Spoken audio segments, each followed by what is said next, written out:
E aí, pessoal, tudo bom com vocês? Sejam bem-vindos a mais uma videoaula aqui no canal. Sou o professor Tiago e nessa videoaula vamos fazer a resolução do PET avaliativo de Física do primeiro ano do ensino médio, a última resolução aí referente ao primeiro ano do ensino médio. Então vamos lá. Questão 1.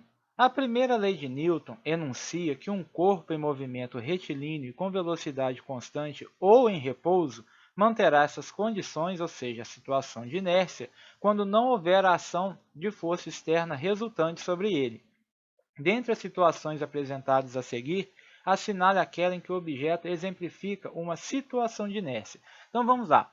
Letra A. Um satélite em órbita circular ao redor da Terra sob a ação da aceleração centrípeta. Então, como a gente sabe, essa afirmativa aí é falsa porque ele tem uma aceleração centrípeta. Embora o módulo da sua velocidade apresente constante, ele tem a aceleração centrípeta direcionada para o centro da órbita. Então, aí ele não está na condição de inércia, situação de inércia. Na letra B, uma bola em queda livre para o chão sob a ação da aceleração da gravidade. Novamente, aí também está sendo exercida uma força sobre ele, no caso a força peso, ele está sendo acelerado para o chão, então também não serve. Letra C, um carro movendo-se com velocidade constante em uma estrada reta horizontal com aceleração nula. Então, aí ele está em movimento retilíneo uniforme e não há a ação de força externa. Então, a letra C, por enquanto, é a verdadeira. Na letra D, um projétil no ponto mais alto de sua trajetória. Então, se ele subiu, pela aceleração da gravidade, ele vai descer. Também não está em inércia. E na letra E, ao puxar lentamente a toalha que cobre uma mesa, os objetos que estão em cima dela caem sobre a toalha. Então, você está exercendo uma força sobre os objetos. Então, a resposta correta número 1 é a letra C. Um carro movendo-se com velocidade constante em uma estrada reta e horizontal com aceleração nula. Questão 1, resposta letra C. Muito bem, vamos aí para a questão 2 do Cefet de Minas Gerais. A imagem mostra um garoto sobre um skate em movimento com velocidade constante, que em seguida choca-se com um obstáculo e cai. Então ele está andando no skate, o skate chocou com o obstáculo, parou, e o menino continuou em movimento e caiu. Então a queda do garoto se justifica devido ao princípio da inércia, a ação de uma força externa, ao princípio da ação e reação, a força de atrito exercida pelo obstáculo ou pela ausência de atrito com o ar. Então, como a gente viu na questão anterior, como ele está em movimento retilíneo uniforme, ou seja, com velocidade constante, a tendência dele é manter essa situação de inércia. Então, quando o skate para, ele continua em movimento. Então, isso daí é devido ao princípio da inércia, letra A. Então, a resposta da questão 2, afirmativa A, princípio da inércia. Questão 3. Você pode tocar fisicamente outra pessoa sem que ela o toque com o mesmo valor de força? Explique sua resposta utilizando as leis de Newton. Então, veja bem. Então, você toca uma pessoa, então tem como ela te tocar de volta com o mesmo valor, sem que ela toque de volta com o mesmo valor da força? Como a gente sabe aí, a gente sabe que não. Então, pelo princípio da ação e reação, que é a terceira lei de Newton, então quando um corpo A exerce uma força em um corpo B, este reage em A com uma força de mesma intensidade, mesma direção e de sentido oposto. Então, portanto, não há como você tocar uma pessoa sem que ela o toque de volta com o mesmo valor de força. Certo? Então, pelo princípio da ação e reação, terceira lei de Newton, a força que a gente recebe de reação possui a mesma intensidade, mesma direção, porém sentido oposto. Então a resposta aí é não. Muito bem, questão 4. Nas proximidades da superfície de um planeta, o peso de um corpo é quantitativamente o produto de sua massa pela aceleração da gravidade local. Uma pessoa pesa na Terra 550 newtons, no local onde a aceleração da gravidade tem intensidade igual a 10 metros por segundo ao quadrado. A massa e a intensidade do peso dessa pessoa na Lua, sabendo-se que lá a intensidade da aceleração da gravidade vale 1,6 metros segundo ao quadrado então muito bem.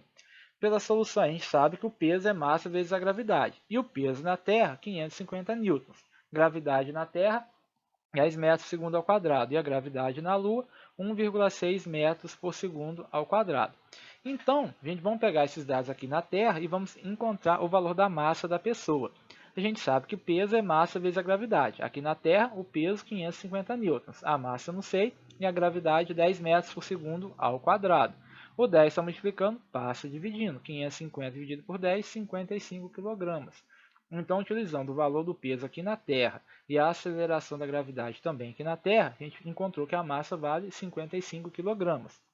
E como a gente já sabe, o valor da massa é constante em qualquer ponto do universo. A massa é a mesma em qualquer lugar do espaço, do universo. Então, se a pessoa subir na balança lá e der 55 kg, vai ser em qualquer ponto do universo, seja na Terra, na Lua, em qualquer lugar. Então, para eu calcular o peso da pessoa lá na Lua, eu posso utilizar esse mesmo valor da massa, porque, como eu disse, ele é igual em qualquer ponto. Então, na Lua, o que a gente vai ter? Peso, massa vezes a gravidade. A massa da pessoa eu sei que vale 55 kg, porém a aceleração da gravidade na Lua vale 1,6 metros por segundo ao quadrado. 55 vezes 1,6, 88 newtons. Então lá na Lua, o peso da pessoa vale 88 newtons. E a resposta da questão 4 vai ser a alternativa E. Massa 55 kg e peso 88 newtons. Questão 5. Um corpo é abandonado do alto de um plano inclinado, conforme a figura. Então, considerando as superfícies polidas ideais, a resistência do ar nula e 10 metros segundo ao quadrado como a intensidade da aceleração da gravidade local, determine o valor aproximado da intensidade da velocidade com que o corpo atinge o solo. Então, olha a figurinha. Ele está saindo lá de uma altura de 5 metros, vai descer aí pela rampa aí de comprimento 8 metros e vai atingir aí o ponto TA. Então, como é que eu resolvo isso daí? Eu vou resolver pelo princípio da conservação da energia. Então, a energia potencial gravitacional mais a energia cinética no ponto A, que é o ponto mais alto aí no T0, no instante inicial T0, vai ser igual à energia potencial gravitacional mais a energia cinética aí no ponto B, no ponto TA, ponto mais baixo. Mas eu sei o quê? Que lá em cima, como ela saiu do repouso, a energia cinética dela vale zero, porque a energia cinética depende da velocidade. Então, ela só tem energia potencial gravitacional. Já no ponto mais baixo, a energia potencial gravitacional vai valer zero, porque a altura é nula, então só vai ter energia cinética. Então, o que eu sei? Que mgh, a energia potencial gravitacional, vai se converter em energia cinética, mv ao quadrado sobre 2. Massa dos dois lados eu corto, sobrou o quê? GH igual a V ao quadrado sobre 2. O 2 está dividindo, passa multiplicando. E o 2 aí vai do outro lado como raiz. Então, o V vai ser raiz de 2GH. Gravidade, 10 metros por segundo ao quadrado. E a altura aí é 5. 2 vezes 10, 20. 20 vezes 5, 100. Raiz de 100, 10. Então, a velocidade aí com que o corpo atinge o solo vai ser de 10 metros por segundo.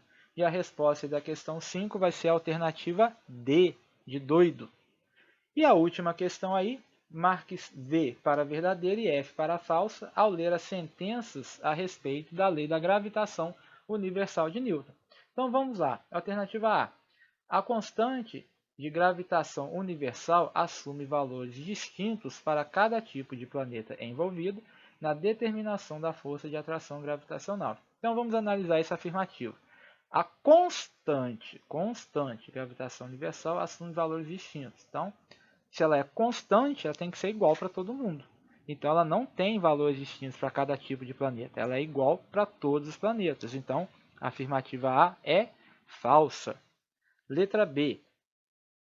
A força de atração gravitacional entre dois corpos quaisquer é inversamente proporcional ao quadrado da distância entre os corpos. Então, vamos lembrar lá da lei da gravitação universal de Newton. F é igual a constante gravitacional G vezes a massa m1 vezes a massa m2, dividido pela distância entre os dois corpos ao quadrado. Então, como está sendo dividido, a distância está no denominador e não no numerador, ela é inversamente proporcional. E como d está ao quadrado, então ela é inversamente proporcional ao quadrado da distância entre os corpos. Então, essa afirmativa aí é verdadeira. Afirmativa B, verdadeira. Afirmativa C. Se a distância entre dois corpos for triplicada, a força de atração gravitacional entre eles será 9 vezes menor. Então, como a gente já sabe, na lei da gravitação universal, a distância varia com o quadrado. Então, se eu triplicar a distância, quanto que é 3 ao quadrado? 9. Então, como a distância é inversamente proporcional à distância, então se eu triplicar a distância, a força vai ficar 9 vezes menor. Então, a letra C também é verdadeira.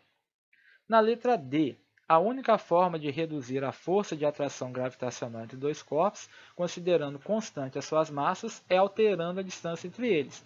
Então, olha aí, se eu quiser reduzir essa força de atração gravitacional, o que eu tenho que fazer? Olha na afirmativa C. Se eu triplicar essa distância, a força vai ser 9 vezes menor. Como eu não consigo alterar a massa e o valor da constante gravitacional é constante, então a única forma de alterar essa força aí é alterar a distância entre eles. Se eu aumentar a distância, eu diminuo a força.